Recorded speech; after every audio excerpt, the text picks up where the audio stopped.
안녕하세요. 오늘은 9월 중순에서 하순까지 비온 뒤 심지 않으면 후회할 텃밭작물 5가지를 선별해서 소개해 드릴 건데요.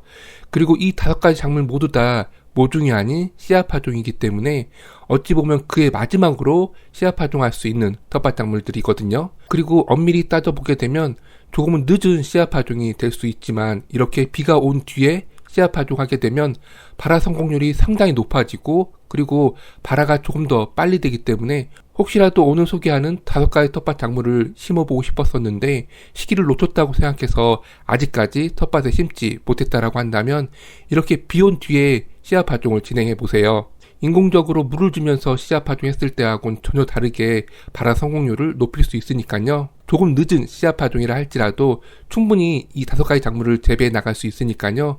오늘 영상 끝까지 시청하셔가지고 이 5가지 작물 꼭 심어보셨으면 좋겠습니다. 우선 첫 번째로 아욱인데요. 아욱은 모종이 아닌 씨앗으로 파종하는 아주 대표적인 채소이죠. 그런데 상추와 마찬가지로 한 번만 수확하고 마는 것이 아니라 겹순을 받아가지고 지속적으로 수확할 수 있는 아주 대표적인 텃밭 작물이에요. 그 방법을 간단하게 소개해드리게 되면 한 뼘 정도 자랐을 때 하단잎을 몇 장 남겨두고선 수확하게 되면 하단잎과 줄기 사이에서 다시 겹순이 자라게 되거든요. 그러면 그 겹순을 받아가지고 지속적으로 수확을 이어가시면 됩니다. 이 아욱은 봄에도 심어 재배할 수 있고 그리고 가을에도 심어 재배할 수가 있는데요. 봄 재배 같은 경우에는 추대가 빨리 올라오기 때문에 이와 같은 방법으로 수확 진행하기가 조금은 어려울 수가 있어요. 금방 꽃대가 올라오고 꽃이 피기 때문에 줄기와 잎이 억세지기 마련이거든요. 그렇지만 가을 재배 같은 경우에는 씨앗을 파종하고 점점 기온이 떨어지다 보니까 추대 걱정 없이 이 아욱을 재배해 나갈 수 있다는 장점을 가지고 있습니다. 그리고 봄 재배한 아욱과 가을 재배한 아욱의 맛을 확인해 보게 되면 추위 속에서 자란 아욱의 맛이 봄 재배한 아욱보다 월등히 뛰어나기 때문에 혹시라도 봄에만 이 아욱을 심어 재배했다라고 한다면 꼭 가을에 이 아욱 씨앗을 파종해가지고 더 많은 아욱을 수확해 드시는 것뿐만 아니라 더욱 맛있는 가을 아욱국을 끓여 드셔보셨으면 좋겠습니다. 그리고 아욱 같은 경우에는 병충해가 거의 없는 그런 착한 텃밭작물 중에 하나예요. 그렇기 때문에 초보 텃밭지기도 충분히 접근할 수 있는 그런 채소 작물이니까요. 혹시라도 병충해 걱정 때문에 채소 심기가 겁난다라고 한다면 이 아욱을 심어 재배하시면 됩니다. 사실 아욱 같은 경우에도 이렇게 9월 중순에서 9월 말 사이에 심는 텃밭작물이라기보다는 9월 초에서 9월 중순 사이에 심어주는 텃밭작물 중에 하나예요. 그럼에도 불구하고 이렇게 9월 중순에서 9월 말 사이에 심어도 좋다라고 설명드리는 이유라고 한다면 재배 기간이 짧은 것은 물론이고 이렇게 비온 뒤에 씨앗 파종하게 되면 씨앗 발화 성공률도 상당히 높아지고 무엇보다 발화가 빨리 되기 때문에 재배 기간을 단축시킬 수 있다는 장점을 가지고 있거든요. 그렇기 때문에 아직까지 이 아욱을 텃밭에 심지 못했다라고 한다면 이번 달 9월 중순에 전국적으로 비가 왔으니까 이렇게 비온 뒤에 심어주게 되면 조금 늦었다 하더라도 이렇게 가을 재배, 아욱 재배를 이어나가실 수가 있습니다. 다음 작물은 근대인데요. 근대도 아욱과 마찬가지로 병충해가 거의 없는 텃밭작물 중에 하나예요.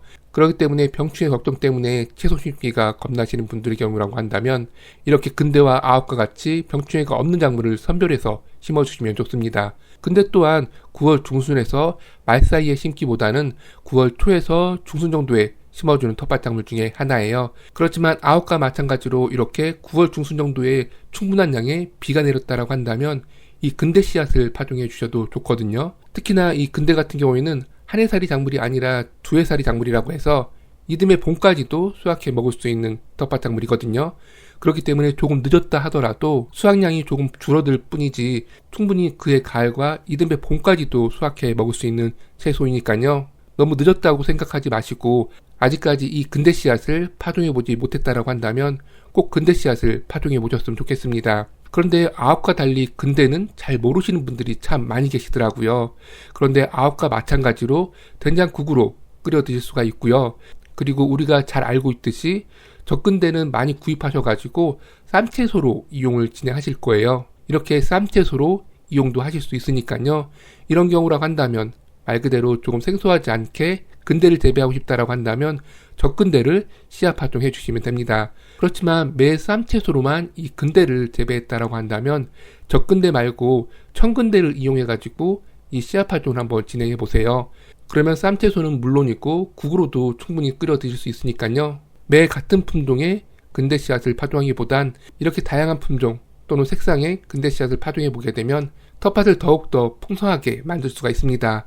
그런데 물론 적근대 또한 국으로 끓여 드실 수 있으세요. 우리가 보통 쌈으로만 이용해 먹기 때문에 쌈채소로만 알고 계시지만 적근대를 활용해서도 충분히 국을 끓여 드실 수 있으니까요. 봄에 재배한 근대보다 추위 속에서 자란 근대의 맛이 월등히 높으니까 9월달이 가기 전에 이 근대를 파종해 보셨으면 좋겠습니다. 다음 작물은 시금치인데요. 시금치 또한 빠르면 8월 말부터도 심어주는 텃밭 작물 중에 하나예요. 그렇지만 근대와 마찬가지로 시금치도 월동이 가능한 텃밭 작물이기 때문에 저의 경우에는 10월 달에도 씨앗 파종한 경험이 있거든요. 그렇지만 이렇게 10월 달에 씨앗 파종했을 경우에는 그해 가을에는 수확 진행할 수가 없고요. 이듬해 봄 수확을 진행할 수 있기 때문에 그해 가을에도 이 시금치를 맛보고 싶다라고 한다면 보통 9월 중순까지는 씨앗 파종을 진행해 줘야 되거든요. 그렇지만 이렇게 비가 온 뒤에 시금치 씨앗을 파종했을 경우에는 발화 속도가 상당히 빨라지기 때문에 9월 하순까지도 시금치 씨앗을 파종해도 좋습니다. 시금치 씨앗을 파종하고 발화가 성공되지 않아서 시금치 재배에 실패한 경험을 많이 가지고 있거든요. 이렇게 시금치 씨앗을 파종하고 씨앗이 발화되지 않는 가장 큰 이유 중에 하나가 바로 수분 관리인데요. 특히나 주말 농부의 경우라고 한다면 시금치 씨앗을 파종하고 일주일에 한 번씩밖에 물을 줄 수가 없기 때문에 더욱더 씨앗 발화가 되지 않는 경우가 많거든요. 그렇지만 이렇게 비 온 뒤에 시금치 씨앗을 파종했을 경우라고 한다면 인위적으로 물을 줄 것도 없이 시금치 씨앗을 그대로 파종해도 좋고요. 텃밭에 충분한 양의 수분을 머금고 있기 때문에 일주일에 한 번씩 오셔가지고 물을 줘도 거의 100% 시금치 싹을 볼 수가 있을 것입니다. 이렇게 비 온 뒤에 각종 텃밭 작물 씨앗을 파종했을 경우에 발화 성공률이 높고 그리고 발화가 빨리 되는 이유를 조금 더 상세하게 설명드려 보게 되면요. 우리가 보통 씨앗 파종을 하고 물을 준다고는 하지만 보통은 겉에만 물을 주게 되고 심층부까지 물을 주는 경우는 거의 없거든요.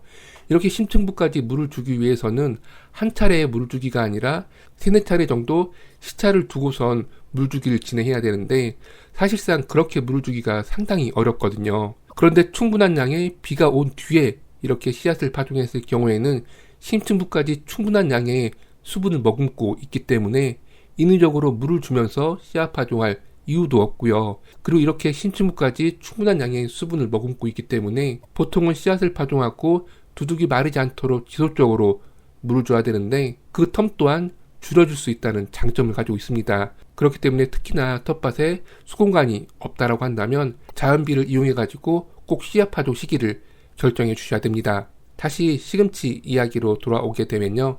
이렇게 비 온 뒤에 9월 중순에서 말 정도 시금치 씨앗을 파종하게 되면 조금은 늦은 가을부터 이 시금치를 맛보실 수가 있고요. 그리고 12월 달 겨울에도 달고 맛있는 시금치를 맛볼 수 있는 방법을 설명드리게 되면 얇은 흰색 부직포를 한 겹에서 2겹 정도 덮어가지고 보양해가면서 재배를 진행해보세요. 그러면 겨울에도 푸릇한 시금치를 맛볼 수가 있습니다. 그리고 시금치 같은 경우에는 사실 연중 재배 가능한 텃밭 작물 중에 하나예요. 그럼에도 불구하고 가을 재배한 시금치가 가장 달고 맛이 있기 때문에 다른 계절에는 이 시금치를 심지 않는다 하더라도 꼭 가을에는 이 시금치를 심어 재배해 보셨으면 좋겠어요. 오늘 설명드린 9가 근대 시금치 모두 다 봄 재배도 가능하지만 이렇게 가을 재배를 더욱더 강조하는 이유가 바로 여기에 있는 것 같아요. 추위 속에서 자랄수록 더 단맛이 들기 때문에 봄 재배는 포기해도 가을 재배는 포기하지 않고 꼭 심어 재배해 보셨으면 좋겠고 특히나 9 근대 시금치 모두 다 병충해 없이 재배할 수 있는 텃밭 작물이니까요. 항상 벌레 피해 때문에 채소 심기가 두려웠다라고 한다면 이 세 작물을 심어 보셨으면 좋겠습니다. 다음은 알타리인데요.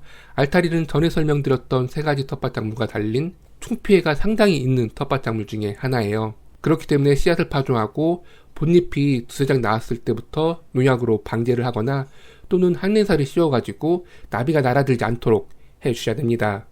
사실 알타리 또한 9월 중순에서 말하게 되면 조금은 늦은 시기일 수가 있어요. 그렇지만 이렇게 비가 온 뒤라고 한다면 9월 중순에서 하순까지 최대한 빠른 시기에 씨앗 파종하게 되면 그의 김장철에 맞춰가지고 이 알타리를 수확해 먹을 수 있으니까요. 혹시라도 시기를 놓쳐서 또는 씨앗 파종을 했는데 발화가 되지 않아서 이 알타리 재배를 포기했다라고 한다면 자연비를 이용해서 지금 알타리를 파종해 보는 것도 좋은 방법일 수가 있습니다. 다음 작물로 냉이인데요. 냉이 하게 되면 텃밭에서 조금은 생소할 수 있는 텃밭 작물일 것 같아요. 보통은 자연 발화한 냉이를 수확해 먹는 것이 일반적이지만 이렇게 씨앗을 파종하게 되면 더 많은 냉이를 그리고 한정된 공간에서 수확해 먹을 수 있기 때문에 냉이를 좋아하시는 분들 입장에서는 최고의 텃밭 작물이 될 수가 있거든요. 그리고 여러 해살이 작물은 아니지만 이렇게 텃밭 한 공간에다가 냉이 씨앗을 파종하게 되면 자연스럽게 그 공간에서 씨앗을 다시 파종하지 않는다 하더라도 자연 발화한 냉이를 수확 진행할 수가 있기 때문에 마치 여러 해살이 작물인 것처럼 재배 진행하는 것도 한 가지 방법입니다. 이렇게 9월 중순에서 하순 정도에 냉이 씨앗을 파종하게 되면 그 해에는 수확 진행하기가 조금은 어려울 수가 있으세요. 물론 한닝살이 씌운다던가 다양한 방법으로 동해 피해를 막는다고 한다면 겨울에도 일부 수확 진행할 수가 있지만 보통은 2월달 겨울이 어느 정도 끝나갈 무렵부터 이 냉이를 수확 진행할 수가 있으니까요. 이 점 고려하셔가지고 냉이밭을 만들어 주시고요. 그리고 냉이 씨앗 같은 경우에는 그 어떤 텃밭 작물보다도 씨앗 크기가 매우 작아요. 그렇기 때문에 모래라든지 마사토와 섞어가지고 흩어뿌림으로 씨앗 파종을 진행해 주시면 되고요. 이렇게 비온 뒤라고 한다면 더욱더 발화 성공률을 높일 수 있으니까 자연비를 적극 활용하셔가지고 이 냉이 씨앗 파종을 진행해 보셨으면 좋겠습니다. 이렇게 해서 오늘은 9월 중순에서 하순까지 특히나 이렇게 비가 온 뒤에 심게 되면 발화 성공률을 상당히 높일 수 있는 텃밭 작물 5가지를 소개해 드렸어요. 5가지 작물 모두 다 어찌 보게 되면 심는 시기를 조금은 놓쳤다라고 볼 수가 있는데요. 그럼에도 불구하고 이렇게 급하게 영상을 촬영해서 소개해드리는 이유라고 한다면 자연비를 적극 활용해서 이와 같은 텃밭 작물을 심게 되게 되면 발화 성공률을 높일 수 있는 것은 물론이고 재배 기간도 단축시킬 수 있다는 장점을 가지고 있기 때문에 혹시라도 심어보고 싶었었는데 그 심는 시기를 놓쳤다라고 생각해가지고 아직까지 이와 같은 텃밭 작물을 심지 못했다라고 한다면 9월달에 충분하게 내린 이 자연비를 이용해서 이 5가지 작물 재배를 이어나가셨으면 좋겠습니다. 감사합니다.